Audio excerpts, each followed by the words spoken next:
Oke, pada kesempatan kali ini kita akan membahas soal yang berkaitan dengan momentum impuls. Tapi sebelumnya, sebaiknya kita ingat dulu apa itu momentum dan impuls. Kita mulai dari yang pertama. Momentum. Momentum ini dilambangkan dengan huruf P. Jika ada sebuah benda yang berada dalam bidang datar, ini massa M dan kecepatannya sebesar V, maka akan memiliki momentum sebesar massa dikalikan kecepatannya. Nah, M ini kita beri keterangan massa dalam satuan kilogram, kemudian V-nya adalah kecepatan dalam satuan meter per sekon atau ms pangkat min 1, serta P-nya adalah momentum dalam satuan, kita gabung berarti ya, kilogram meter sekon pangkat min 1. Nah, perlu diketahui juga yang penting, jadi di fisika itu kan ada besaran vektor dan skalar. Momentum ini termasuk besaran vektor, sehingga kalau nanti ada penjumlahan momentum, kita harus tunduk pada aturan penjumlahan vektor. Nah, ini yang pertama. Kemudian yang kedua, impuls. Apa yang disebut dengan impuls? Impuls dilambangkan dengan I. Impuls akan terjadi apabila ada gaya impulsif. Gaya impulsif itu adalah gaya seketika yang bekerja pada sebuah benda pada selang waktu tertentu. Jadi I dirumuskan sebagai F dikali delta T. Ini besarnya impuls. Dengan keterangan F-nya ini tentu saja gaya ya, dari tidak asing lagi. Satuannya Newton, kemudian delta T ini selang waktu singkat tadi. Kita singkat saja waktu, yang penting maksudnya tahu dalam satuan sekon. Kemudian E ini yang disebut dengan impuls dalam satuan Newton. Impuls, momentum, impuls. Nah, sekarang kenapa kedua besaran ini dibahas dalam satu kesatuan? Ada apakah dengan momentum dan impuls? Bisa kita lihat pada hubungannya. Hubungan antara impuls dengan momentum. Nah, antara impuls dengan momentum itu dihubungkan dengan rumus yang sangat sederhana sekali, bahwa I sama dengan delta P. Kalau rumus ini mau dijabarkan boleh-boleh saja. Misalnya kita jabarkan delta itu kalau dalam fisika kan artinya perubahan, maka ini boleh dituliskan momentum akhir, misalnya kita lambangkan dengan P2 dikurangi dengan momentum awal. Nah, kalau kurang puas misalnya, nah saya ingin rumus yang lebih panjang lagi, ada I sama dengan P, kita ganti P tadi sama dengan M kali P, sehingga ini MV, nah, berarti V2 dikurangi dengan MV1. Kemudian misalnya I-nya yang diganti, I sama dengan F delta T, boleh saja F kali delta T sama dengan MV2 dikurangi MV1. Tapi ingat, ini hanya sekedar pengembangan saja. Maksudnya yang ini tidak perlu dihafalkan. Kamu hanya menghafalkan 3 konsep saja. Yang pertama, P sama dengan M kali V, kemudian I sama dengan F kali delta T, kemudian I sama dengan delta P. Nah, sekarang langsung saja ke pembahasan soal tentang momentum dan impuls.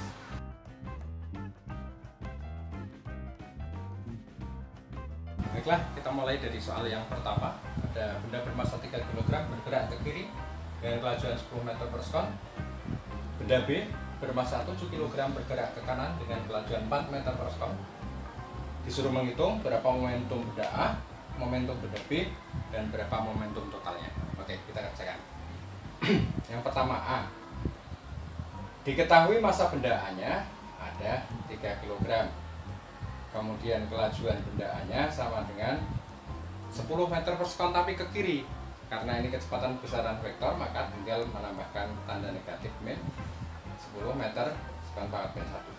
Sehingga dengan mudah bisa kita hitung momentum benda A-nya sama dengan MA dikali PA, sehingga sama dengan 3 dikali min 10 sama dengan min 30, satuannya 3 kg meter sekon pangkat min 1. Kemudian yang B, massa benda B-nya sama dengan 7 kg, kemudian kecepatan atau kelajuan benda B-nya sama dengan 4 meter per sekon ke kanan, berarti positif ya.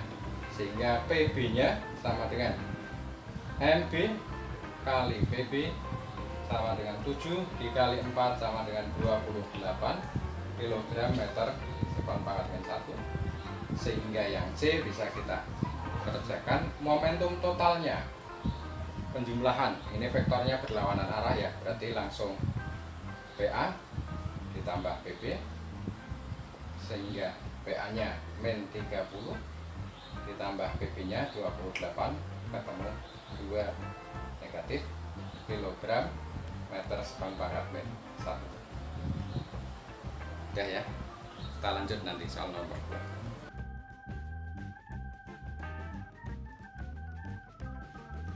Ya, sekarang soal nomor 2 hampir sama dengan soal nomor 1. Ini variasi sedikit saja supaya kamu secara bertahap lebih paham. Benda A bermassa 2 kg bergerak ke timur dengan kelajuan 3 meter per sekon. Benda B bermassa 2 kg bergerak ke selatan dengan kelajuan 4 meter per sekon. Disuruh menghitung yang A tadi, berapa momentum benda A, B berapa momentum benda B, dan C berapa momentum totalnya. Ya, yang ini tentu tidak kesulitan, sama seperti tadi ya. Yang A, massa benda A-nya ada 2 kg, kemudian kecepatannya ke timur, V A-nya sama dengan 3 meter per sekon atau sekon pangkat min 1. Sehingga momentum benda A-nya gampang ya, MA kali VA sama dengan 2 kali 3 tentu sama dengan 6 kg meter sekon pangkat min 1. Ya, kemudian yang B, MB-nya sama dengan 2 kg juga. Kemudian VB-nya sama dengan 4 meter sekon pangkat min 1, sehingga PB-nya secara otomatis MB kali VB sama dengan 2 kali 4 sama dengan 8 kg meter sekon pangkat min 1. Nah, kalau mau diberi arah, ini tentunya arahnya sesuai dengan arah gerak bendanya, ini ke timur, kemudian yang ini ke selatan. Nah, lalu bagaimana jika yang C ini ditanyakan momentum totalnya? P totalnya berapa? Nah, sekarang kita gambar dulu. Benda A bergerak ke timur, kemudian benda B bergerak ke selatan. Nah, antara benda A dan benda B ini arah sudutnya adalah tetanya sama dengan 90 derajat. Nah, dengan demikian yang ini momentum benda A, kemudian ini momentum benda B. Bagaimana cara penjumlahannya? Ini mengikuti penjumlahan vektor. Untuk penjumlahan vektor gampang saja. Momentum total jika sudutnya 90 derajat, mesti penjumlahan vektornya adalah PA kuadrat ditambah PB kuadrat, sehingga ini akar dari PA kuadratnya berarti 6 kuadrat ditambah 8 kuadrat. Ini akan sama dengan 100 ya, berarti ketemunya adalah 10 kg meter sekon pangkat min 1. Arahnya adalah arah antara timur ke timur dan selatan, berarti arah tenggara. Nah, sehingga di penjumlahan momentum ini mengikuti asas penjumlahan vektor.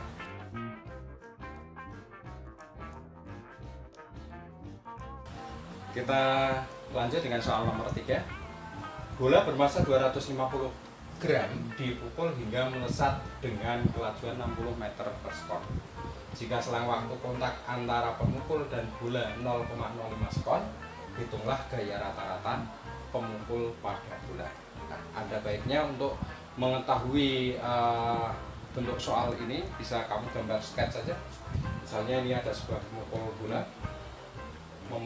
bola pada kondisi awal. Ini kecepatan awalnya berarti sebelum bergerak sama dengan 0. Kemudian setelah itu bola melesat dengan kelajuan V2, ini sama dengan 60 meter sekon pangkat min 1 atau 60 meter per sekon. Nah, masa bolanya itu sendiri adalah 250 gram. Nah, kita ubah menjadi ke satuan kilogram, berarti ini 250 kali 10 pangkat min 3, sehingga ini 0,25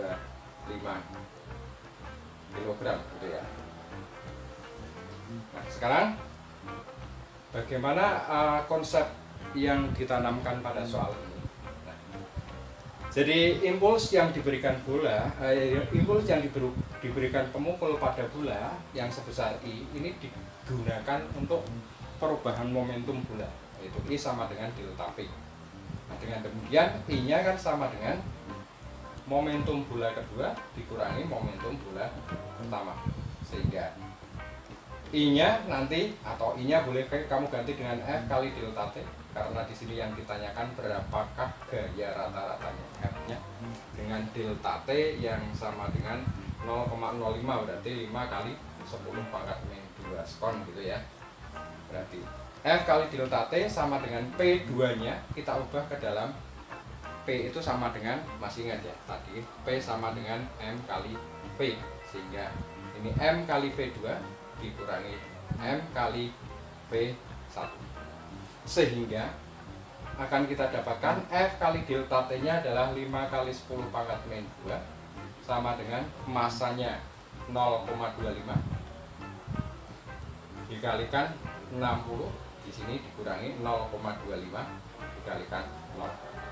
Berarti ini F kali 5 kali 10 pangkat min 2 ini harus sama dengan 0,25 kali 60 adalah berapa? 15 ya. 15 kurangi 0. Dengan demikian F-nya sama dengan 15 dibagi 5 kali 10 pangkat min 2.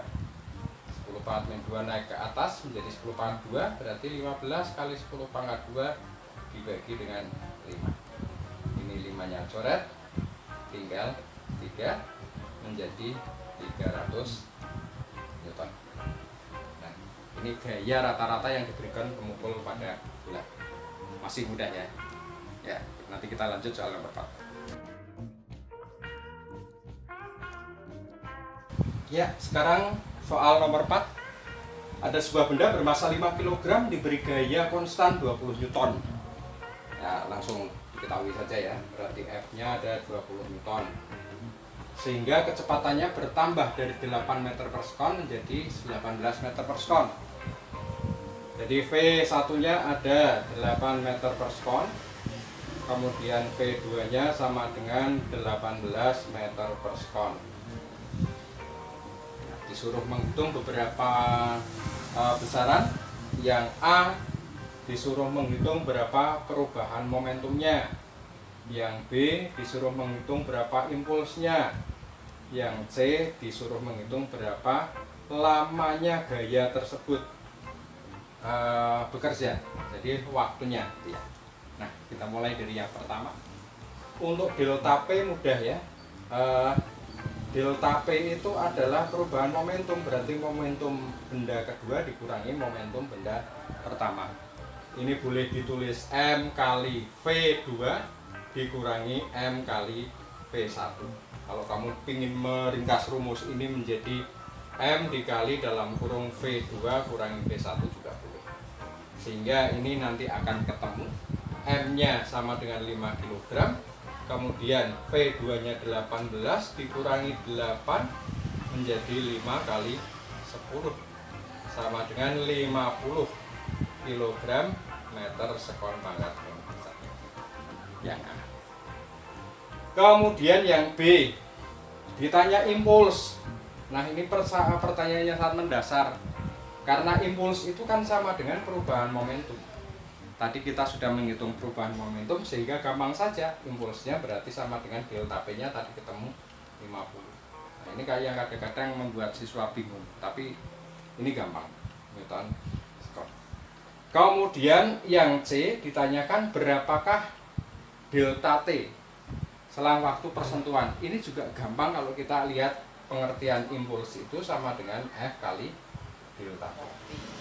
Sehingga delta T-nya yang ditanyakan berarti sama dengan I dibagi dengan F.